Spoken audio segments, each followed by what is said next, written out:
Hello, welcome back to my channel. તો friends, ફરી હું આજે તમારી માટે નવી એક ટિપ્સ લઈને આવી છું. તો આ વિડીયોમાં નવી ટિપ્સને જોવા માટે તમે વિડીયોને લાસ્ટ સુધી કન્ટિન્યુ રાખજો. તો ઘરે આપણે ઘણી વખત એવું બનતું હોય છે કે ઘરે ઇસ્ત્રી કરતા હોઈએ છીએ, પણ તેમાં કડચલી રહી જતી હોય છે અને બારે કરાવતા હોઈએ છીએ તો એકદમ સરસ કપડાં એકદમ ઇસ્ત્રી થયેલા લાગતા હોય છે. તો એવું આપણે હવે ઘરે કરવા માટે શું ઉપાય કરવો, તો એ આ વિડીયોમાં હું તમને બતાવવાની છું. તો મેં એકદમ કડચલીવાળો શર્ટ લીધો છે અને તેની કડચલી એકદમ ભાંગી જાય તેના માટે એક સ્પ્રે બોટલ લીધી છે. જો તમારી પાસે સ્પ્રે બોટલ ન હોય તો તમે ઘરમાં જે જૂની પાણીની બોટલ હોય તેની પર પણ આવી રીતે સ્પ્રેનું ઢાંકણું લગાવી અને તમે કરી શકો છો.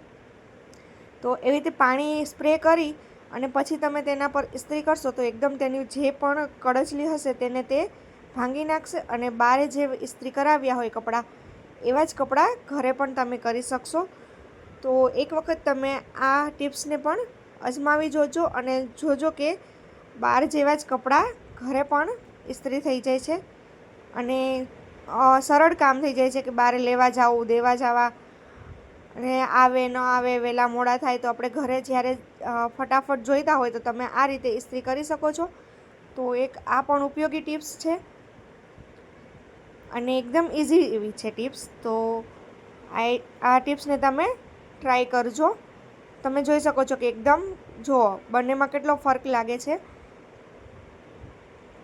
તો એકદમ આવી રીતે પાણીને સ્પ્રે કરી અને પછી ઇસ્ત્રી કરશો તો એકદમ ખૂબ જ સરસથી કપડાં ઇસ્ત્રી થઈ જશે.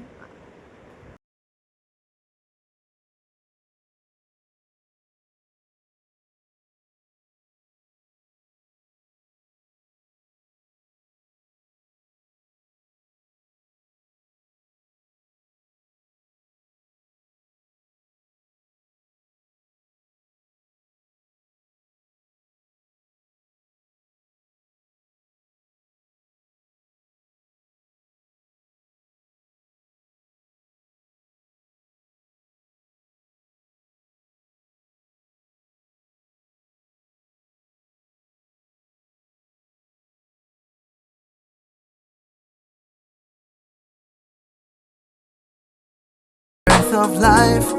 તો ફ્રેન્ડ્સ, તમે જોઈ શકો છો કે શર્ટ એકદમ સરસથી ઇસ્ત્રી થઈ ગઈ છે. તો હવે ચાલો જોઈ લઈએ નેક્સ્ટ આઈડિયા. તો આવી રીતે જનરલી શેતરંજી હોય છે તેમાં આજુબાજુની કિનારી હોય છે તેમાં આવી રીતે નીકળતું જતું હોય છે દોરા.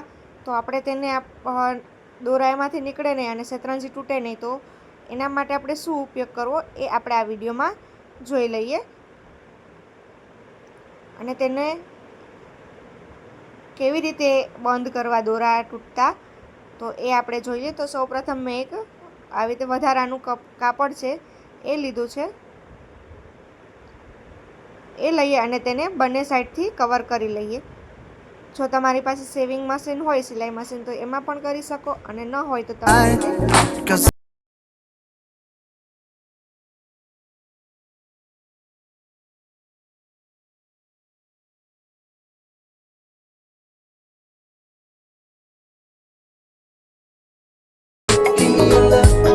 તો ફ્રેન્ડ્સ, આવી રીતે તેમાં બંને સાઈડથી મેં કવર કરી લીધા છે. હવે શેતરંજીમાંથી વારંવાર દોરા નીકળવાનું ઝંઝટ ખતમ થઈ ગઈ છે. તો તમે પણ આ ટિપ્સને અજમાવી જોજો. તો તે એકદમ ખૂબ જ સરળ છે અને ઉપયોગી પણ છે.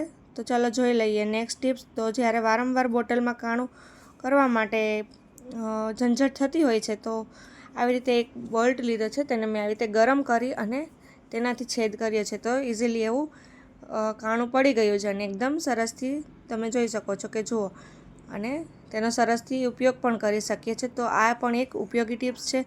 તો હવે અત્યારે જે દાળ, ચોખા, મસાલા ભરવાની સિઝન છે તો આપણે એ પણ હવે નેક્સ્ટ ટિપ્સમાં જોઈ લઈએ. તો જ્યારે આવી રીતે ચણાની દાળ છે કે કોઈ પણ અનાજ છે તો તેમાં પારાની ગોળી કે એ આપણે રાખી દઈએ તો તેનાથી અનાજ બગડવાની ચિંતા નથી. તેમાં તમે બાકસની સળી પણ રાખી શકો છો, લવિંગ પણ રાખી શકો છો, તો તેનાથી પણ નથી બગડતા. તો ચલો જોઈ લઈ. ચલો આપણે એવી રીતે જ બધા અનાજમાં રાખી શકીએ. તો જુઓ તમે આમાં જોઈ શકીએ છો કે મેં આવી રીતે ચણાની દાળમાં પારાની પોટલી વારી ગોળીની અને રાખી દીધા છે. તો વરસ દિવસ સુધી હવે ટેન્શન નથી. તો આ પણ એક ઉપયોગી ટિપ્સ છે. તો ચલો મળીએ નેક્સ્ટ વિડીયોમાં. Bye bye. મારી ચેનલને સબસ્ક્રાઈબ કરી દેજો.